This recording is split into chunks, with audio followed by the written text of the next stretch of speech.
Welcome to Global Catastrophes, the channel where we explore the greatest disasters that have struck our planet. Before we begin, remember to subscribe to the channel and hit the bell icon so you won't miss our content. If you like what we do, give this video a thumbs up. Today, we will talk about the devastating fires in Australia in 2019, which destroyed millions of hectares of land, caused the death of thousands of animals, and inflicted significant damage on the environment. We will explore the causes of this catastrophe and how it transformed the country. Australia's climate, characterized by droughts and extreme heat waves, made 2019 the hottest and driest year ever recorded.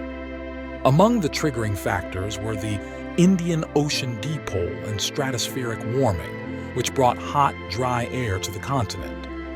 This, along with climate change, created the perfect conditions to fuel the fires. But it's not just natural phenomena. Human intervention, such as arson, also played a role in the impact. An important aspect of this tragedy was the role of the government. The Australian Prime Minister at the time, Scott Morrison, was heavily criticized for his handling of the emergency.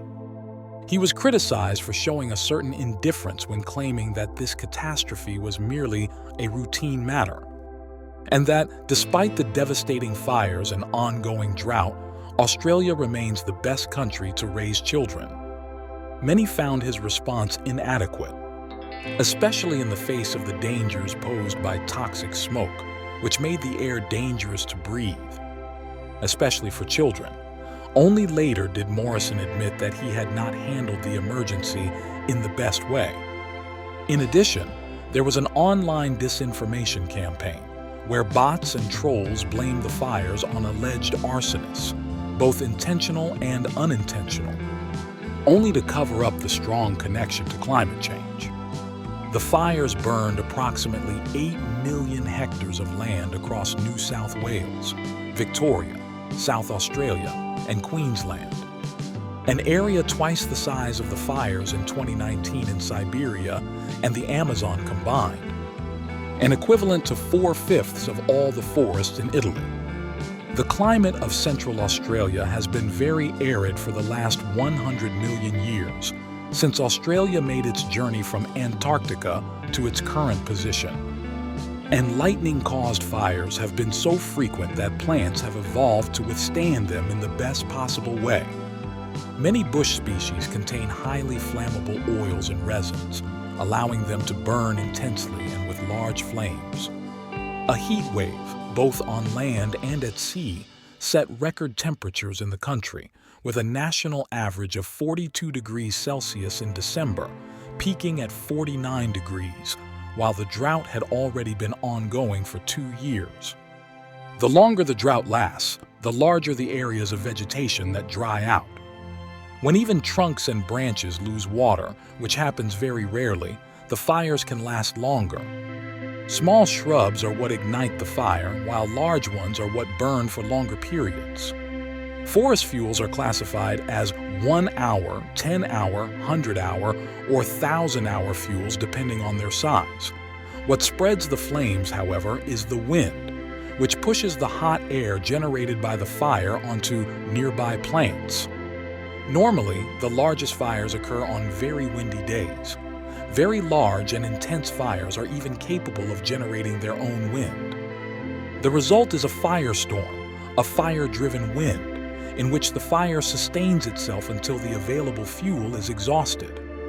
In Australia, it is difficult to contain and extinguish fires. To put out a fire, the fuel needs to be removed. Water and retardant dropped by aircraft can only slow down the combustion. But to remove the fuel, ground teams are needed.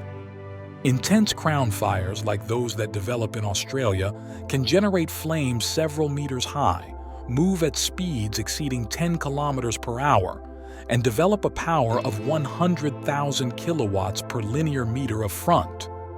Ground teams cannot operate safely with intensities of 4,000 kilowatts per meter. It has been proven that global warming can triple the frequency of extreme events.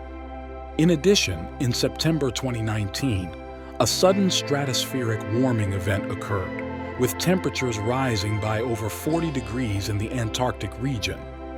This brought additional hot and dry air to Australia. Climate change is therefore a cause. Australian air has warmed by at least 1 degree on average over the last century through its influence on the major meteorological systems of the Southern Hemisphere. We must also add Australia's economy, which is largely based on coal exports. The continuous extraction of coal in itself contributes to an increase in temperature. The amount of carbon dioxide in the atmosphere cannot be solely attributed to the Australian economy, but is a consequence of every individual activity on a global scale. Each of us can contribute to the preservation of our planet and the prevention of such catastrophes. Koalas have been hit hard, but tomorrow it will be other animals, other ecosystems, and other people, and perhaps even us. If you enjoyed it, don't forget to like and subscribe to our channel so you don't miss the next episodes. See you in the next video.